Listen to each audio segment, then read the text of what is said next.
Susana, se calhar começamos por si, até porque estamos a ver neste momento o seu livro. O que é que a motivou então a escrever? Eu costumo dizer que o cancro entrou na minha vida pelo braço esquerdo da minha mãe. A minha mãe teve um histiocitoma fibroso maligno nos tecidos moles. Acabou por perder o braço para uma amputação, porque os tratamentos de quimio não funcionavam, as cirurgias também não. E de alguma forma eu pensei, como é que eu posso transformar algo que para nós como família e para mim como mulher, como filha, era uma experiência devastadora, sofrimento por completo, não é? Completamente, o chão debaixo de nós desfaz. Não é? E como a minha mãe era o chão da família, toda a família ficou com o chão desfeito, no fundo. E a ideia era como é que eu posso transformar isto numa experiência positiva ou produtiva para mim, como filha, como mulher, como investigadora. A ideia foi, se eu sou antropóloga, se me relaciono com a arte, se gosto dos estudos sociais da arte e dos estudos sociais da doença, como é que eu posso, de facto, usar esta experiência toda como um catalisador para o meu próprio trabalho e tentar dar algo de mim, também para a minha mãe, para tentarmos conferir sentido a todo este processo e construir, no fundo, um escape, uma espécie de escape também para mim, uma narrativa que, enquanto investigadora, para mim também é um escape emocional.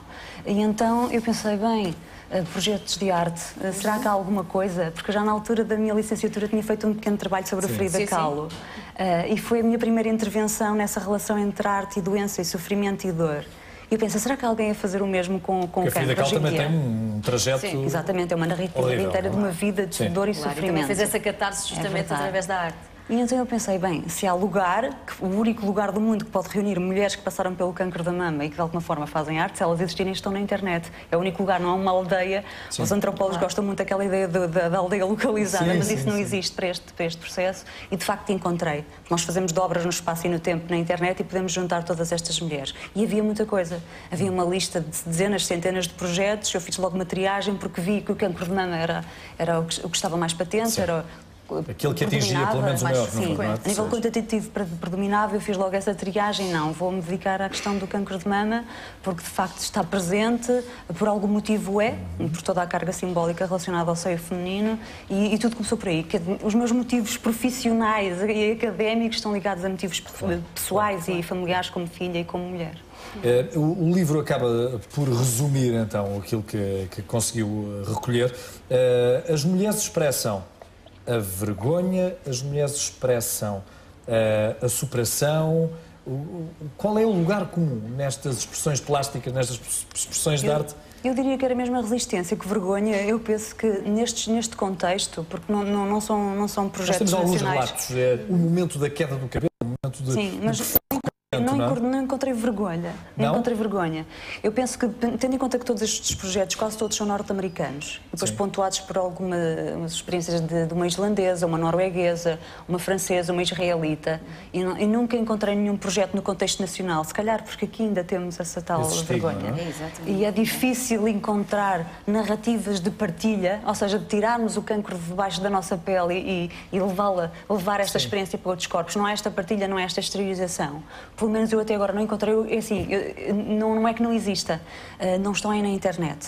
Porque por coerência metodológica, se trabalho a internet, é lá que vou buscar o meu campo de trabalho e reúno os projetos. Se aparecer outra coisa, apareceu, não é? Agora, eu diria que estes projetos são projetos de resistência e de testemunho, de partilha. Algo começa às vezes com um intuito muito pessoal e individual de conferir sentido à doença e a toda a devastação provocada nos nossos objetivos pessoais, na forma como desmantela os nossos pressupostos sobre aquilo que é uma biografia lá para a frente e até o que está para trás, quer dizer, tudo é colocado em causa. Depois a passagem pelo tratamento, pela quimioterapia, pela radiação, pela cirurgia, a questão da dor, do sofrimento, dos enjoos. A arte esteve sempre presente em todos os momentos nestes projetos individuais de mulheres que traduzem isto para pintura, desenho, fotografias, colagem. Portanto, a arte está presente a conferir sentido, a dar uma forma, uma cor e às vezes até um rosto ao cancro.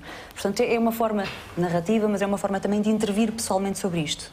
Susana, mas é simultaneamente, e era isso que gostava de lhe perguntar, é simultaneamente uma tentativa de dar valor àquilo que nos sobra?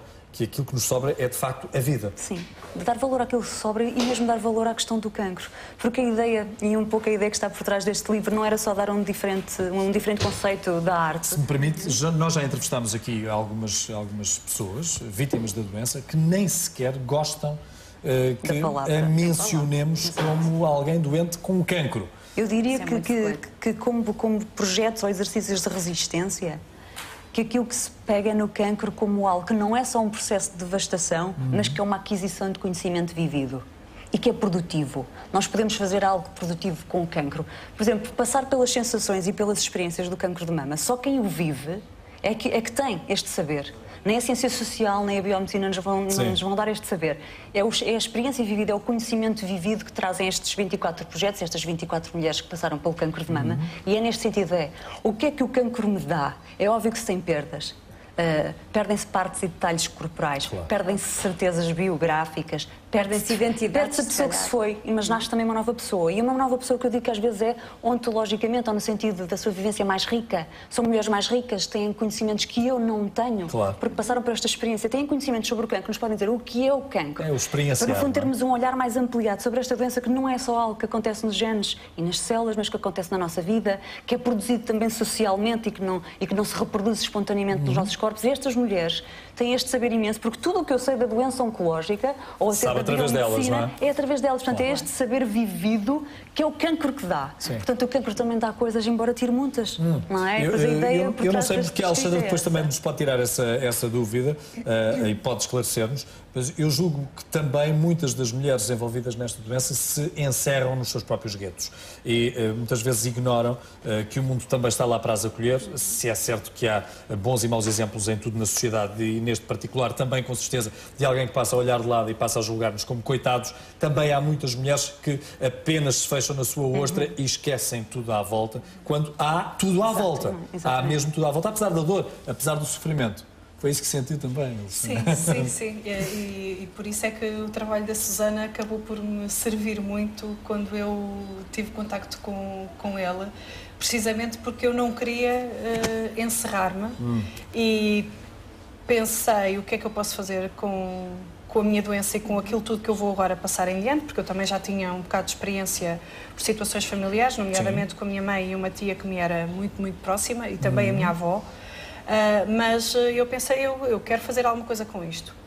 E hoje em dia é fácil, criamos um blog e escrevemos umas coisas e tal. Toda a gente nos vê. Eu achei que isso poderia ser demasiado inútil e demasiado sem qualquer tipo de interesse, porque não sou uma pessoa que escreva muito bem e não sou muito boa a expressar as minhas emoções. Por isso é que arranjei outra pessoa para expressar as minhas emoções. E não queria, de facto, encerrar a doença na minha vida. Não queria que fosse um processo pelo qual eu passasse sozinha. E quis trazer os meus amigos e as pessoas com quem me dou bem e a minha família, tentar normalizar a doença na minha vida. Embora nunca vá aceitar o cancro como uma coisa normal, mas efetivamente todos nós que aqui estamos hoje temos, ou mais perto ou mais longe, pessoas que estão a passar pelo processo e, portanto, temos que olhar para ele como uma coisa talvez mais natural e não nos de frente, agarrar o boi pelos cornos. É que nos educaram para evitarmos a morte e a doença mais próxima da morte, talvez agora a SIDA também esteja neste rol do cancro, mas a doença que sempre nos educaram, sempre nos estigmatizaram como sendo aquela que nos dava a proximidade à morte imediata. Mas isso tem que ser mudado e eu acho que trabalhos como, trabalhos como os da Susana e testemunhos como os da Anabela Gouveia, por exemplo, os meus e de outras centenas de mulheres que falamos e nos expressamos, podem efetivamente demonstrar que cancro não significa morte. Eu falo da minha experiência pessoal, que não foi muito positiva, lá está, porque tinha 28 anos e tiraram-me o tal tapete dos pés, mas eu nunca pensei que estava mais perto de morrer do que estava antes. Nunca sequer essa ideia de morte. Agora, há uma noção de qualidade de vida que se perde, não é? E perde porque os tratamentos são duros, não é? São duros e o corpo, por vezes, não reage. Mas foi precisamente o trabalho da Susana deu uma resposta, então o que é que eu vou fazer com a minha doença? E nós conhecemos hoje, como já dissemos, ela ganhou o prémio SES, eu estou ligada também ao Centro de Estudos Sociais e era o colóquio dos 30 anos do SES e eu soube do prémio. Na altura eu tinha feito a minha cirurgia há cerca de um mês, fazia um mês que eu ainda estava toda torta e fui a correr à Biblioteca do SES para requisitar a tese dela, na altura ainda não era o livro, e lembro-me que ainda estava Estava à espera de boleia, porque eu não podia conduzir, e li a tua introdução nas escadas monumentais, sentada, chorei baba e ranho, e o trabalho dela imediatamente entrou na minha vida.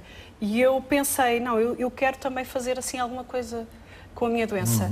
Como eu não escrevo nada de jeito, pinto miseravelmente, não tenho jeito nenhum com as mãos, pedi a um amigo que é o Eduardo Basto, que também está ligado, curiosamente, ao Centro de Estudos Sociais, que é um excelente fotógrafo, e então ele tem vindo a fotografar as diversas fases da minha doença.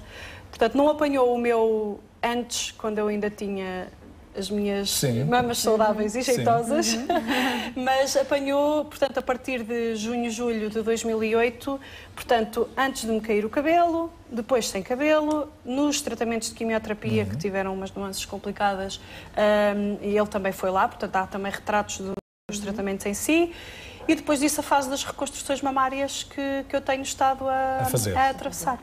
Alexandra e Susana, há mulheres e homens que estão a ver esta nossa entrevista e nós sabemos que a Praça da Alegria, felizmente, também é muito acompanhada nos diversos centros de oncologia do nosso país e que estarão a dizer isso é uma futilidade, porque na realidade aquilo que eu estou a viver não me permite sequer pensar em tirar fotografias, fazer desenhos.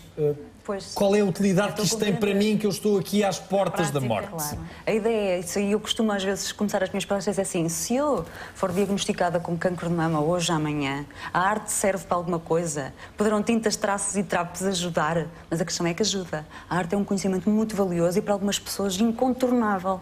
Porquê? Eu digo às vezes, nós estamos a falar aqui da questão da morte, e eu digo que para algumas pessoas que estão no processo que não conseguem libertar-se deste processo de metástase e da invasão do corpo pelo cancro, às vezes a arte é a única coisa que já funciona. Quando os antieméticos, os comprimidos contra o enjoo, não funcionam, quando os analgésicos não funcionam, quando a quimio não funciona, estas mulheres ainda conseguem pintar, construir narrativas sobre a sua vida, colocarem-se os seus rostos, os seus gestos, os seus traços, as suas assinaturas nas nossas próprias memórias. Nós acabamos por carregar estas experiências dentro de nós.